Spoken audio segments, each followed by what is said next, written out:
Hope you remember me from yesterday. This is BiogenXTV again. I made a video in the same format as you see right now about this girl trying to explain why she believes that there is controversy in evolution. Right. So she felt the need to create a second video to clarify things, to make corrections to her first one. She had some, said some wrong things. So I'll take this opportunity to make a correction. I don't actually know that anyone's won the Nobel Peace Prize through lies. I'm sure it could happen, but I have no evidence to back it up, and I'll leave it at that. So let's watch what she has to say, and I'll pause if need be to interject with any opinions, comments. Let's begin. Okay, I feel like I should clarify a couple of things. For one, the grass thing was not supposed to be a definitive explanation or anything, or an explanation of my entire understanding of stratification or flood deposits, etc. You certainly sounded like you were very convinced that it was a big deal, but okay. It was merely a question that I asked in class to try to get my professor to think about the fact that maybe those layers were not all formed over millions of years. Your professor? In which class? Oh, biology, not geology, otherwise known as wasting his time and the time of all the other students who paid money for that class, but okay. Whatever.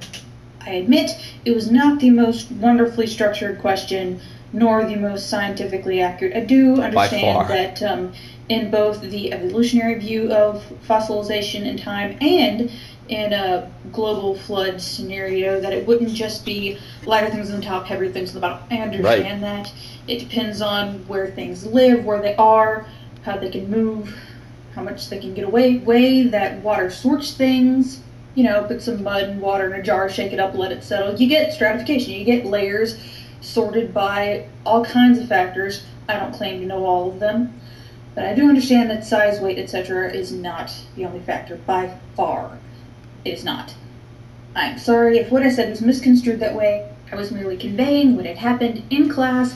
That was weeks ago at the beginning of the class. I had not studied as much then as I have now, at least when it comes to the geology and such. That has been some of the more recent part of my studying and reading. So yes, I admit that I don't know everything. Everyone else seems pretty clear on that, so it's good for you to finally join us on the same page. But perhaps you should have the foresight, at least now you might, to not run your mouth off about things that you don't necessarily know everything about, offering more than what you claim to be conjecture. It's fair to try and make reasonable, not conclusions, but statements based on things that make sense. But don't act like because you think you're making sense, suddenly you're right. It just pisses people off, and it makes you look like an idiot.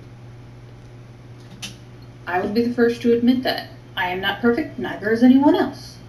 However, that does not change. None of that changes or takes away from my point, because the point is you cannot prove when something lived or what it evolved from just because of the layer that it's in, especially in the instance of something not being in a layer. Because the coelacanth is missing from the fossil record for millions of years, but it is still here. So obviously it was around when those layers it is not in were formed. So alright, yeah, let me take a pause. Okay. I don't exactly have any actual evidence. I don't know what evidence to point to disprove your most recent claim. Honestly, don't really know much about it, and I have other things that have been keeping my time, so I haven't spent any effort to try and learn yet. But the problem that you're having right now is you're claiming the weakness of having just one method of testability. There is a weakness in having just one method of testability. However, the testability is not in one weakness in this context. It's not in one instance in this context, excuse me. Yes, they're found in certain layers, and we can make not predictions, we can make educated guesses as to when they existed based on these layers and other things that we've found in these layers. Carbon dating schemes that we've used as well to determine the age of many different things. There are various areas of science and scientific study that can be used to prove or to support or falsify any given claim.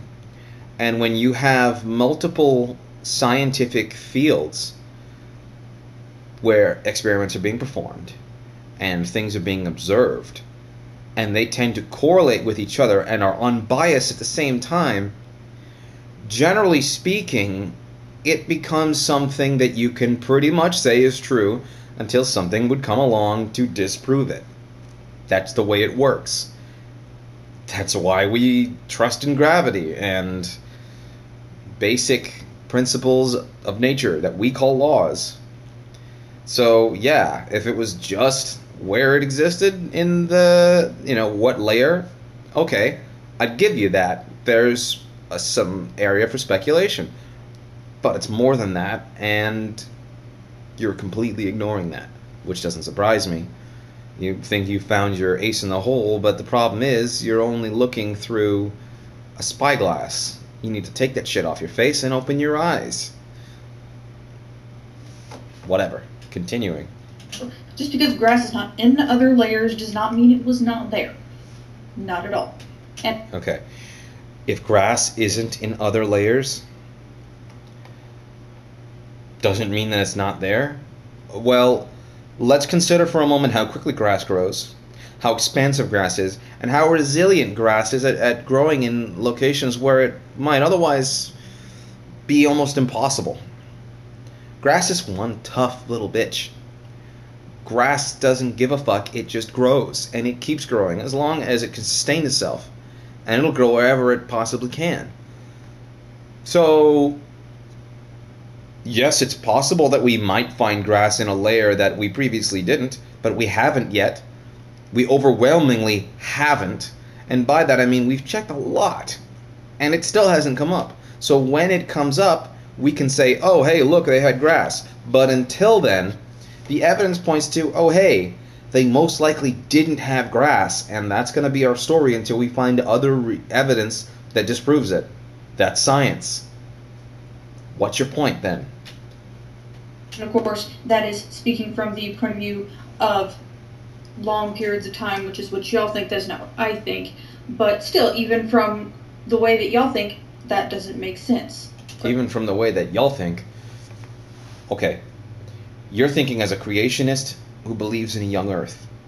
So, if you want to think as the rest of us, you need to spend less time concerning yourself with one thing and more time, like I said just a moment ago, with the bigger picture.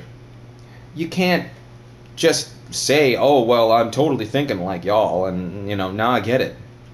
But it doesn't make sense. Because everybody likes pizza. Ooh, pizza's delicious. Because there's so many different flavors and toppings. Pizza's not that good, because I had a pizza, and it was like whatever. What'd you have on it? I had cheese. Well, you need to have other toppings. No, I don't. Pizza's a pizza. If I don't like a cheese pizza, then pizza's just not good, no matter what, and you guys are all crazy. That's just the way it is. It doesn't matter what you put on it. We all know that's not true. But we can test that, and we can prove that. And, we can do that with other things, including this. But, if you're not going to pay attention, if you're going to be too stubborn, it's not going to do anybody any good to waste their time trying to convince you. You're just not worth it. Let's move on. Grass very well could have been around, just like the coelacanth was around when the layers it is not in were formed. And other living fossils, there are so many. Even I have yet to look up the entire list of them. But anyway, grass is not the point anyway. The entire point of this is merely to point out that evolution is not without its flaws. It is not flawless. It is not the absolute answer. It has not been proven absolutely. In fact, if it is science, it cannot be proven absolutely because that is not what science is.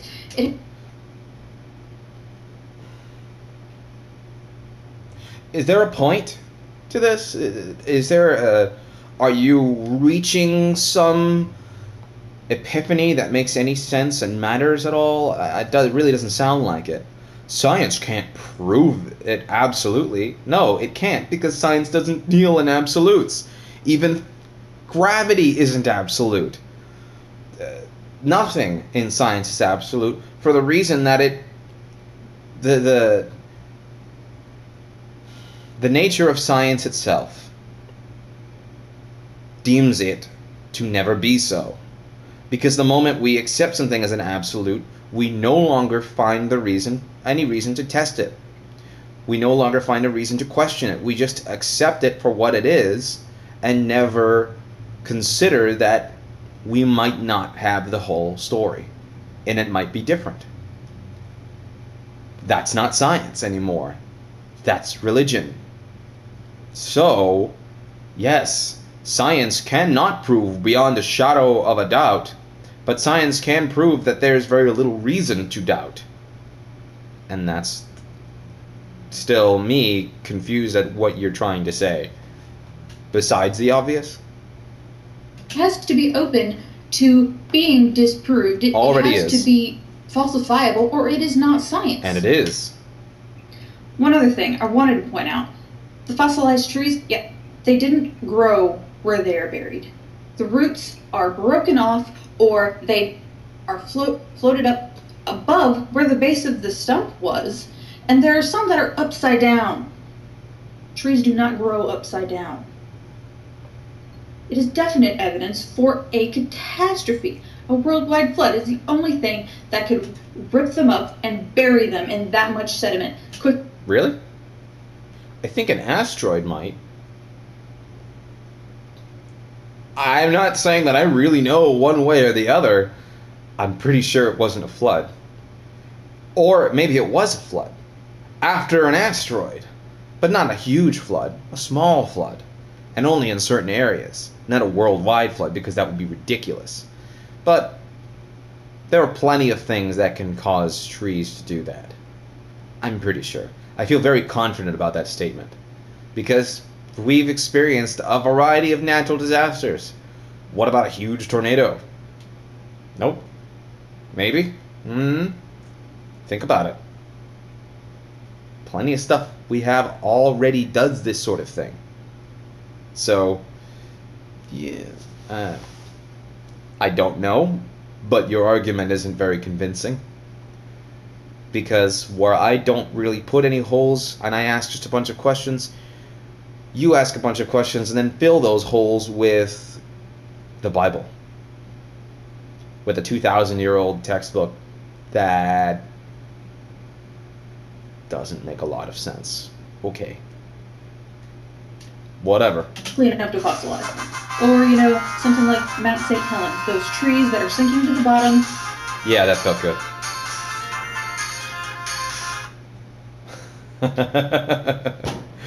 That one's not getting edited. I will try to rewind this video just a little bit. And continue. The roots are broken off, or they are floated up above where the base of the stump was, and there are some that are upside down. Trees do not grow upside down. It is definite evidence for a catastrophe. A worldwide flood is the only thing that could rip them up and bury them in that much sediment quickly enough to fossilize them. Or, something like Mount St. Helens, those trees that are sinking to the bottom of the lake and being buried upright in the sediment. Still a catastrophe. You want pictures? Pictures. Here. Skipping forward.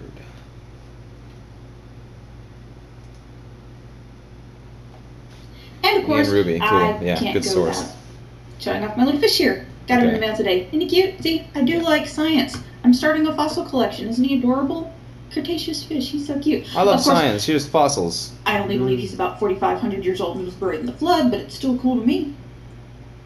Anyway, I have a science journal to write, 3 tests to study for, and an art project to finish. And another one coming up I'm about to have to start conceptualizing for. So I'm going to go right now. Oh, that could be a pun. Anyway, have to get this thing written. Probably going to go write about how there's no evidence that humans evolved from apes. So, got work to do, so I'll see y'all later. Yeah. Well, No. Anyway, okay, so, you like science, but you don't like the evidence that science presents because you're a creationist. Okay. So, there's a clear flaw in that. You like science, but you don't like what science is telling you. What that means is, I like really cool things like fossils and other artifacts because, wow, that's neat. I just don't like it when they point to anything that isn't God. That means you don't like science. You just like things that you think are cool. Old dead things because they're interesting, because they're mysterious or unique. They're shiny trinkets, if you will. Not science. You should probably get your head straight on that issue. And writing a paper about how there's no proof that humans evolved from apes. You're right.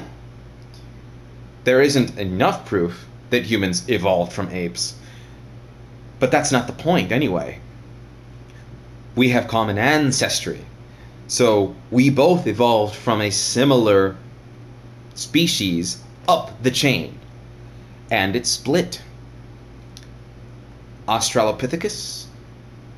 There's a picture I saw that a variety of others, but that's really the big one right there, which could explain why we share such common genetic makeup with other primates, because we as human beings are primates. Yeah. Tailbone? Why do we have it? Well, if we were made in God's image, we never had tails, did we? But you can't explain that. But it makes more sense that we used to have them in a previous species, and we just had a mutation where it just no longer was needed, and that prevailed. There's a lot of things that you're missing.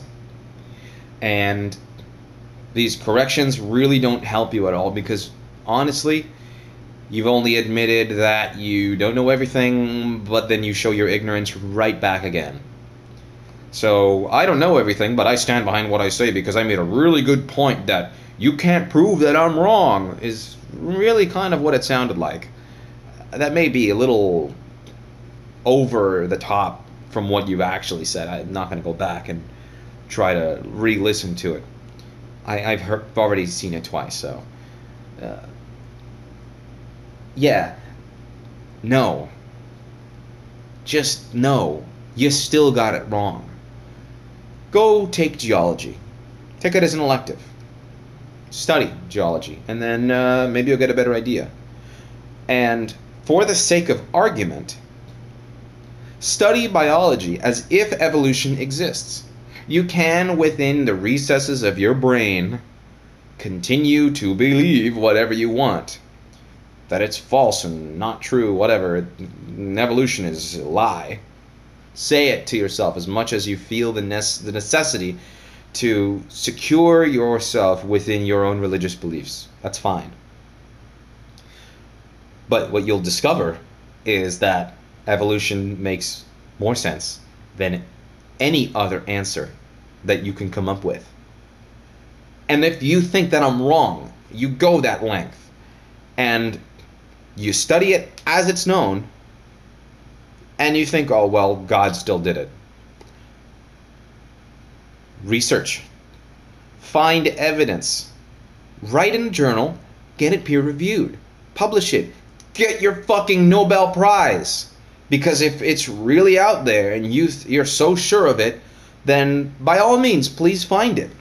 Because the scientific community would rather have more discovery than nothing, than bullshit.